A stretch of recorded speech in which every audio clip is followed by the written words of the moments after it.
সাজ্জাদ সাহেবের 24,000 টাকা ছিল। কত টাকা ছিল? 24,000 টাকা।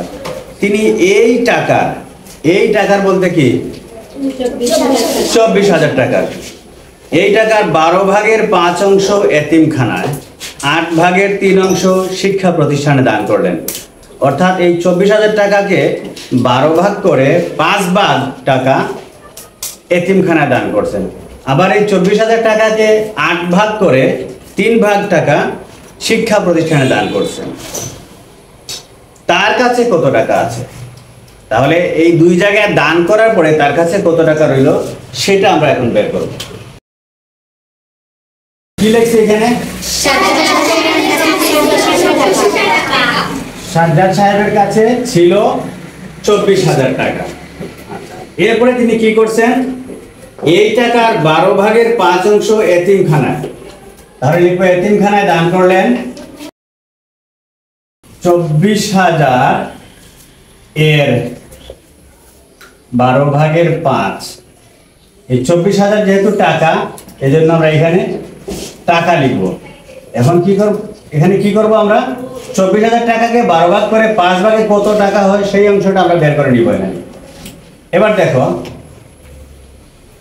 12 ভাগের 5 একটা ভগ্নাংশ হয়, তার সাথে আছে 24,000। আমরা এর আগে বলেছিলাম যে ভগ্নাংশের সাথে যখন কোনো সংখ্যা লিখব তার নিচে যদি কিছু না থাকে তখন আমরা তার নিচে কি দিব? 1। তাহলে এই 24,000 এর নিচে একটা 1 আছে, আমরা সেটা দিয়ে দিই এখানে। আর এর মানে কি? গুণ। এবার আমরা ভাগ করি, 12 দিয়ে ভাগ করা যায়। 12 একে 12 আর 12 দ্বিগুণে 24 আর এই 3টা শূন্য এখানে দিয়ে দিলাম। এই সহজ পদ্ধতি এটা কি হবে? এখন 2000 আর 5 গুণ দিলে হবে 10,000। এতিমখানায় কত টাকা দান করছেন? 10,000 টাকা। এরপরে কি করছেন তিনি? শিক্ষা প্রতিষ্ঠানে দান করছেন। শিক্ষা প্রতিষ্ঠানে দান করছেন ওই 24,000 টাকার 8 ভাগের 3 অংশ। 24,000 এর 8 ভাগের 3, এটাও হয়ে যাবে টাকা, সমান 24,000 এর যেহেতু গুণ চিহ্ন দিয়ে দিলাম, 8 ভাগের 3। এবার 8 দিয়ে ভাগ করা যাবে, 8 একে 8, 3 8 24 আর এই 3টা শূন্য দিয়ে দিলাম এখানে। সমান কত হয়? 3000 গুণ 3 সমান 9,000। আমরা পেলাম এতিমখানায় দান করলেন কত টাকা? 10,000 টাকা। শিক্ষা প্রতিষ্ঠানে দান করলেন কত টাকা? 9,000 টাকা। এবারে দেখবো এই দুই জায়গায় মিলে মোট কত টাকা দান করছেন।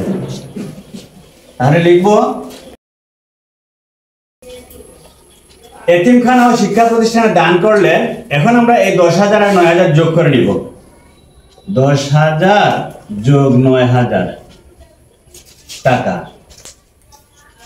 সমান 19,000 টাকা। আমরা কি পেলাম? এতিমখানা এবং শিক্ষা প্রতিষ্ঠানে মিলে তিনি কত টাকা দান করেছেন? 19,000 টাকা। তার কাছে ছিল কত টাকা?